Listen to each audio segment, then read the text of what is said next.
Hello so what's up नमस्कार साथीहरू।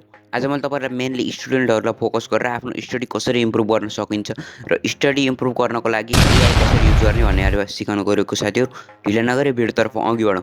मैले तपाईँहरूलाई आफ्नो कम्प्युटर स्क्रिन सेयर गरिरहेको साथीहरू।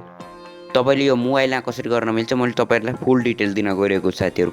जस्ट तपाईँले यहाँ प्ले स्टोर ओपन गर्नु होला मोबाइलमा, त्यसपछि त्यहाँ गएर सर्च गर्नु होला बिङ भनेर BING। त्यसपछि बिङ भनेर सर्च गरेपछि तपाईँको एउटा यस्तो एप आउँछ, त्यो एपलाई इन्स्टल गर्नु होला। त्यो एप इन्स्टल गरेपछि Open the app. Click here. Click गरेपछि तपाईँको एउटा यस्तो इन्टरफेस आउँछ। जस्ट तपाईँले यहाँ कुनै पनि कुरा सोध्न सक्नुहुन्छ साथीहरू। तपाईँले जुन कुनै विषयको नि जस्तै कम्प्युटरकै क्वेसन सोधेर ट्राई गरौँ। इन्टर गरिदिइसकेपछि यहाँ हेर्न सक्नुहुन्छ। यो तपाईँले पढ्नलाई युज गर्न सक्नुहुन्छ।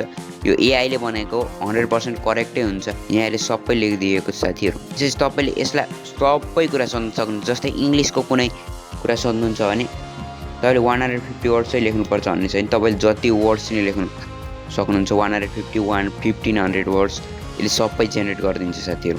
यसले सर्च गर्छ। यो चाहिँ अहिले इन्टरनेटसितै कनेक्ट छ साथीहरू।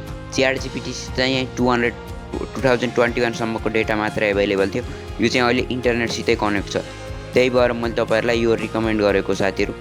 यदि तपाईँले पढ्न चाहनुहुन्छ भने यो एकदमै बेस्ट हो। यसले यसले पनि लेखेर तयार पारिदिइसकेको छ साथीहरू। तपाईँले यसलाई समरी, तपाईँले यसलाई इङ्ग्लिस, म्याथ, कम्प्युटर, साइन्स सबैको एन्सर खोज्न यसलाई युज गर्न सक्नुहुन्छ साथीहरू। यता यो भिडियो लाइक गरिदिनु, हामी जोडिन चाहनुहुन्छ च्यानललाई सब्सक्राइब गरिदिनु। बाई साथीहरू।